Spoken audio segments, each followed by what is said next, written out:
আফগানিস্তান এশিয়ার মধ্যে একটি গুরুত্বপূর্ণ রাষ্ট্র। দেশটি ইতিহাসে বারবার যুদ্ধ, বিদেশি হস্তক্ষেপ এবং রাজনৈতিক অস্থিরতার মুখোমুখি হয়েছে। 2021 সালে মার্কিন ও ন্যাটো বাহিনী সম্পূর্ণ প্রত্যাহারের পর তালেবান সরকার পুনরায় ক্ষমতায় আসে।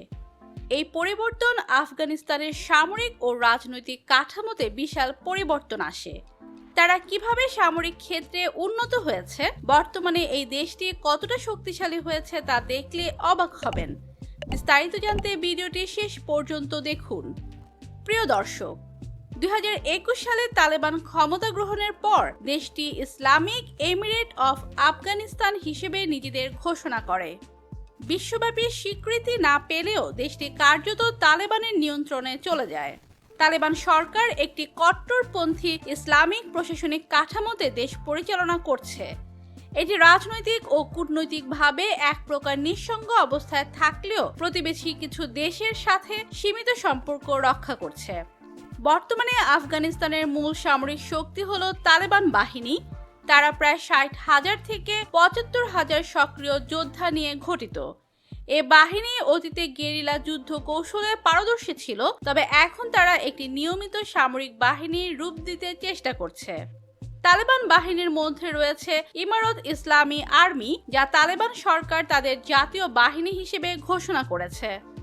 এছাড়াও রয়েছে বিশেষ ইউনিট বদ্রি 313, যারা প্রশিক্ষণপ্রাপ্ত ও আধুনিক অস্ত্রে সজ্জিত। দেশ জুড়ে বিভিন্ন অঞ্চলে আলাদা আঞ্চলিক কমান্ড ইউনিট পরিচালিত হচ্ছে। তাদের কাছে বর্তমানে প্রায় 35,000টি ছোট ও মাঝারি আগ্নেয়াস্ত্র রয়েছে।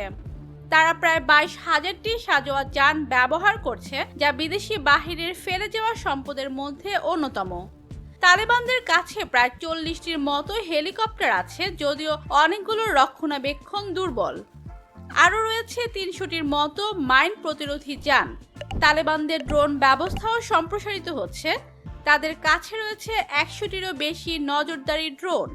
এই অস্ত্র শস্ত্র তালেবানকে শুধুমাত্র প্রতিরক্ষা নয়, সীমান্ত নজরদারিতেও শক্তিশালী করেছে।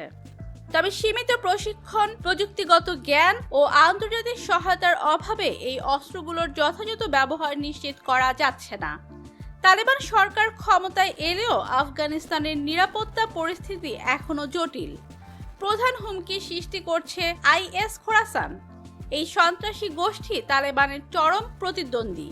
তারা একাধিক আত্মঘাতী হামলা চালিয়েছে। কিছু এলাকায় প্রাক্তন আফগান সেনা এবং স্থানীয় নেতাদের নেতৃত্বে প্রতিরোধ ঘটিত হচ্ছে।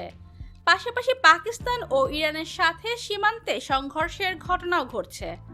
আফগানিস্তানের ভূ রাজনৈতিক অবস্থান অনেক গুরুত্বপূর্ণ।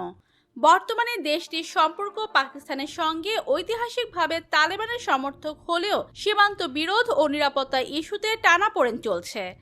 চীন অর্থনৈতিক বিনিয়োগ এবং নিরাপত্তা সহযোগিতার আশ্বাস দিয়েছে। আফগানিস্তানের অর্থনীতি বর্তমানে মানবিক সহায়তা ও সীমিত বাণিজ্যের ওপর নির্ভরশীল।